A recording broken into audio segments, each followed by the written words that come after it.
haddii visa Russia ay ku saaran tahay oo Uganda inaad ka baxda isku dayda hal mid aad kaga bixi kartaa taasoo ah inaad hesho warqad deganaansho oo Uganda warqadii iyo kaararkiiba Uganda laga bixinaa inta way xirmeen way adkaatay okay markay xal meeshas uu marayo oo waqtigan uu sii socdo ay viisadiina waqtigeedu uu sii socdo haddii 10 maalmood oo kale iga dhinaan lahayd ma ii ogolaan xataa wadankooda inaan soo galo way dareemi kartaa dalka wuxuu kugu talagalay muddo bil ah aniga marka waqtiga iska cunay way yaabay waxaan leeyahay maxaa sameeysaa haddana haddii aad visa kale aan dalbana 3 maalmood kale ka maqnaanaysaa okay xaaskayga waxa wala tashtay waxaana dhibkaas jiro waxa ma ahayn dhahday wixii soo daaho ayuu qeyrka kugu jiraa isla markii waxa dhacday in uu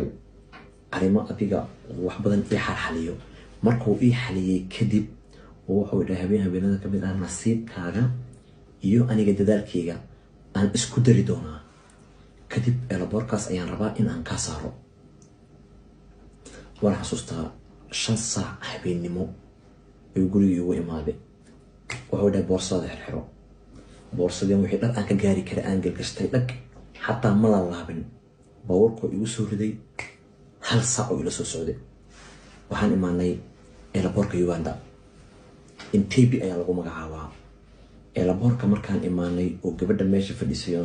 baaritaanka aan ka soo gudbay oo baasaboorka markuu horeysay gabadha aan u dhiibay baasaboorkii ku dhigtay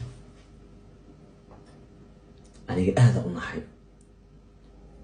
waxaana markii hore xan igu soo gaartay haddii baasaboorkaaga gacanta lagu dhigo way adag tahay in ay dib kugu soo celiyaan way all visa Uganda laga soo saari jiray waa la joojiyay Kenya laga soo saari jiray waa la joojiyay waxa laga soo saari jiray Ethiopia waa la joojiyay wadanka kaliya laga soo saaraa hadda waxa waaye Saudi Arabia waliba gaar ahaan caasimada Riyadh ayaa laga soo saaraa wuxuu xaal saas ahaado ugu yaraan 30 daqiiqo ayaan ag taagnaa waxay dhahay sabab halkan u imaaday sabab xaq u aadaysaa sabab u doortay airportka aad kaga baxdid aaway deganaashahaagii saaxiibadiina banaanka lagu celiyay taleefanka soo qabsay taleefanka iga qaaday internet ay ku xiriirsan oo airport free way waxay isleedahay dad ayuu wacayaa aniga waan markay taleefanka iga qaaday way baxday qaybta immigration-kii aaday waxaan isleeyahay biswaa ku dhamaatay baabajay baasaboorkaaga laguma soo celinayo way qaadan doonaan